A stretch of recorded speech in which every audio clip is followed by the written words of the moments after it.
Test ক্রিকেটে বাংলাদেশের ঐতিহাসিক জয়। রাওয়ালপিন্ডি টেস্ট 10 উইকেটে জিতে নিজেদের টেস্ট ইতিহাসে পাকিস্তানকে প্রথমবার হারিয়েছে টাইগাররা। 117 রানে পিছিয়ে থেকে ব্যাট করতে নেমে সাকিব মিরাজ ঘূর্ণিতে 146 রানে গুটিয়ে যায় পাকিস্তান। জয়ের জন্য 30 রানের সহজ টার্গেট 10 উইকেট হাতে রেখে উতরে যায় টাইগাররা। প্রথম ইনিংসে বাংলাদেশের জয়ের ভিত গড়ে দেয়া 191 রানে ম্যাচ সেরা হয়েছেন মুশফিকুর রহিম। 191 রানের ইনিংসটি মুশির দেখা সবচেয়ে সুন্দর ইনিংসগুলোর একটি। যদিও এর আগে টেস্ট ক্রিকেটে 3টি ডাবল সেঞ্চুরি ছিল এই ব্যাটারের। তবে পাকিস্তানের বিপক্ষে তার এই শতকটি হয়তো ঐতিহাসিক জয়ের জন্যই বিশেষ কিছু। তবে জয়ের জন্য নিজেকে নয়, কৃতিত্ব দিয়েছেন দলের সব ক্রিকেটারকেই। আর ম্যাচ সেরা হয়েও এই আনন্দঘন মুহূর্তে এক মুহূর্তের জন্য ভুলেননি দেশের সংকটময় পরিস্থিতির কথা। উজান থেকে নেমে আসা পাহাড়ি ঢল ও অতিবৃষ্টিতে দেশের দক্ষিণ পূর্বাঞ্চলের জেলাগুলোতে দেখা দিয়েছে বন্যা। ম্যাচ সেরার প্রাইজ মানি 3 লাখ পাকিস্তানি রুপির পুরোটাই বন্যার্তদের অনুদানের সিদ্ধান্ত নিয়েছেন বলে জানিয়েছেন বাংলাদেশের এই অভিজ্ঞ ব্যাটার।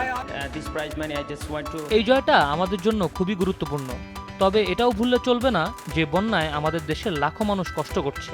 আমি এবং আমার পুরো দল সিদ্ধান্ত নিয়েছি ম্যান অফ দ্য ম্যাচের পাওয়া পুরো অর্থই আমরা বন্যায় দুর্গত মানুষদের সাহায্যে দিব। সাথে আমার দেশের সামর্থ্যবানদেরও আহ্বান জানাচ্ছি তাদের পাশে দাঁড়ানোর জন্য। টাইগার আরেক ব্যাটার লিটন কুমার দাস পেয়েছেন এনার্জেটিক প্লেয়ার অব দ্য ম্যাচের কৃতিত্ব। দলের সতীর্থ মুশফিকের পর নিজের প্রাইজ মানিও দেশের দুর্দশাগ্রস্তদের সহায়তার অনুদানের ঘোষণা দিয়েছেন লিটন। 23 বছরে পাকিস্তানের বিপক্ষে আন্তর্জাতিক টেস্ট ক্রিকেটে জয়ের প্রথম স্বাদ এটি।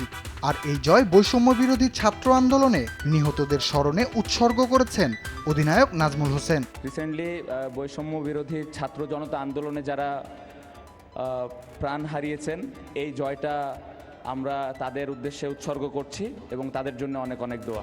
দুই অপরাজিত ব্যাটার জাকির হাসান ও সাদমান ইসলামের সঙ্গে আনন্দের ঢেউ ছড়িয়ে পড়ে ড্রেসিং রুমের বারান্দায়, যেখানে পাকিস্তানের বিপক্ষে 10 উইকেটের ঐতিহাসিক টেস্ট জয়ের পর পুরো বাংলাদেশ দল ভাসছে উচ্ছ্বাসে।